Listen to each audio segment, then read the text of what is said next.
Jared, you're Penn State Nittany Lions, my friend. Are you excited about this upcoming season? Are you nervous? Like, what are the feelings heading into the college football season with Penn State? Fear. What's the movie? Fear and Loathing in Las Vegas, right? Mm-hmm. I feel like Johnny Depp driving across the desert. I know what I know that there's something for me out there. I just don't know what it is. Like, it's a great, if you haven't seen that movie, it's such a great opening montage. The expectations are about as high as you can get. I don't recall expectations ever being this high for Penn State. Even the years that they brought in Hackenberg and Morelli, and these were all very highly touted recruits at quarterback, I still felt like there was something missing on offense. Usually a big-time receiver, big-time pass catcher, big-time skill position guy. The defense was obviously always elite. In my time when I was there, in my time before I was there, when LeVar was there, even in the 80s, obviously. That's where the linebacker U moniker kind of started. But now you get Kodo Nicki, who is a lot of people thought he was going to leave for a head coaching job, stayed. You bring back both starting running backs, and we've talked about this before. You heard Kenny Dillingham talk about this at Big 12 Media Day. Retention is almost more important now than recruiting. Well, Penn State did a great job at retaining their players. And that is very, very exciting. It all comes down to Drew Allar. And at the end of the day, I'd be lying if I said I was excited.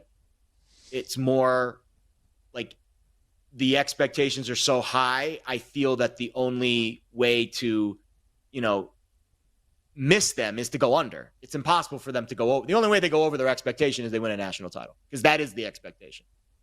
So it's a high bar to set. I don't think the bar's ever been this high, BJ, in State College. No, never. I told you a week ago, I bet them to win the national title at 10-1. It's now at 7-1. So CLV bonfire, add to it. Looking forward to that, naturally. But I think there is reason to be excited about Penn State this year. I think you're right to an extent. They don't win the national championship unless Allar plays well. He obviously has to. But he also doesn't need to be Superman. He doesn't need to be Cam Newton. He doesn't need to be Burrow. He doesn't need to be Tebow. Like, he doesn't need to be an all-time great player. Penn State this year is what Ohio State was last year and what Michigan was 2 years ago, where I think they're the best roster in the Big Ten. First-year head coach, a head coach looking for his first national title. You have an experienced team, and you have a veteran quarterback. And that's what they have. And they have two great coordinators, like you said, Kodo Nicki, and then obviously on defense now with Jim Knowles. Ohio State had two great coordinators last year. Michigan had two great coordinators 2 years ago. Like, Penn State are those two teams. That's the team. And obviously those two teams ended up finishing the job. The reason I bet Penn State, I've never trusted them. And it's not because I think Franklin is as awful as everybody else does. I just never trust Franklin in big games because in a lot of those big games, Jared, his teams aren't as good as the ones that he's playing. And Franklin has showed the ability time and time again that when he doesn't have the best team, he can't win those games. He just can't do it. Now, there are other coaches. Kellen DeBoer is terrific as an underdog, terrific in ranked matchups. Obviously, Kirby Smart's really good in ranked matchups. Sark's good in those spots. Like, we know there are coaches across all sports that are great as underdogs. They are great in getting their teams to play up to their competition. James Franklin's just not that kind of coach. But what's good for James Franklin is if he has the best team, like I think he might, then Jared, all he has to do is just what he's been doing his entire time at Penn State. If you're the best team, then just beat the teams that aren't as good as you. Now, we'll obviously find out if they are the best team. But I think we're getting value here on Penn State because, let's be honest, they're college football version of Purdue. And James Franklin is Matt Painter. He's a good coach. He's a great recruiter, has a ton of success in the regular season. He just cannot win the big one. And obviously Franklin's had the Ohio State problem, the Michigan problem. He can't beat those top teams in the Big Ten. He did get to the semifinals last year. But I think this year Penn State is Edey's senior year for Painter. I think this is his best chance. Like, this is it. There aren't going to be many times when you have a team that is as good or better than Ohio State, and this is one of those years where I think it might be the case, or Michigan, Oregon, whatever it may be. So it's all right there for Penn State, Jared. And I just think getting Jim Knowles was just the cherry on top for me. That was the thing, because Tom Allen's a great DC, but getting Knowles is massive. Kotelnicki's really good.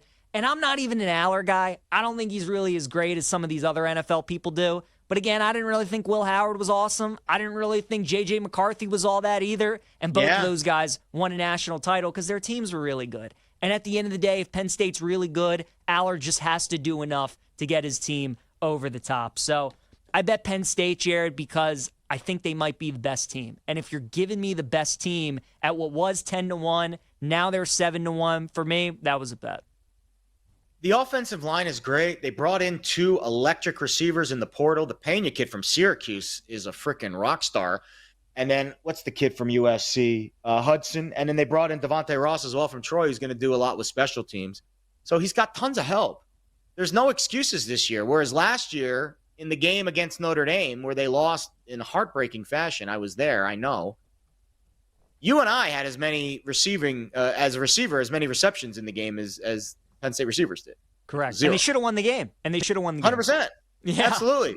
They had the ball, tie game, 2 minutes. I think they were at like the 30-yard line. Mm-hmm. All you have to do is not throw an interception. And you either A, go to overtime, or B, drive down the field and kick a field goal to win. And you did neither of those things. You made a bad decision, throwing off balance, late, over the middle. You threw an interception, ball game. And there were also multiple other points in that game, 2 to be specific.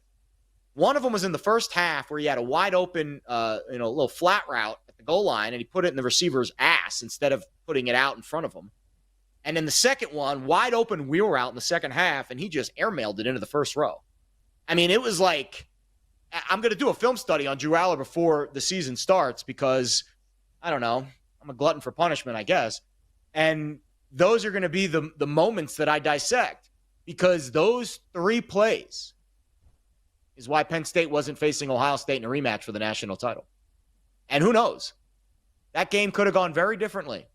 I think when you have to face a team for a second time in a high leverage game like that, I think the vibes are very different, because they got off to this unbelievable start against Notre Dame. Now, Notre Dame did score the first touchdown on like a death march drive, but then Ohio State scored the next 28 and the game was over. And to be fair, Notre Dame did make it close, almost covered the spread.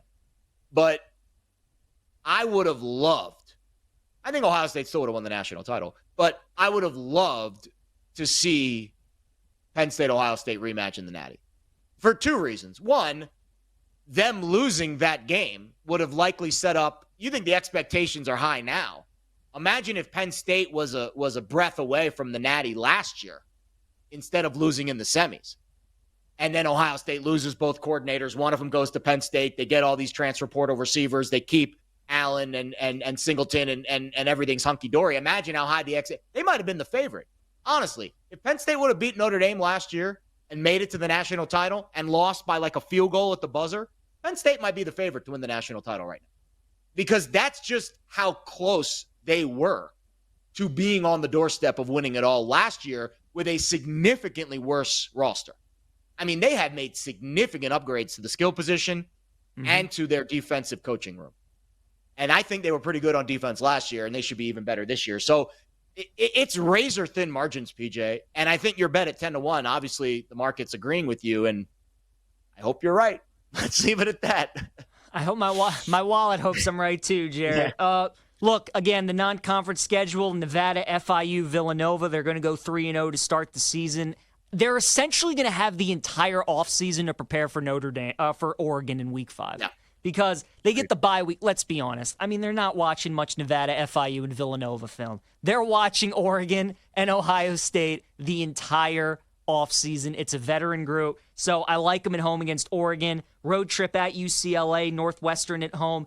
At Iowa, look, you know Kinnick's never easy. Always tough. That's been a house of horrors for us over the years. Yes, it has. So that could be tricky. And then obviously at Ohio State, Indiana, at Michigan State, Nebraska at home, at Rutgers after that as well. It's all right there for Penn State. Going to be fascinating to see if Big Game James can finally get it done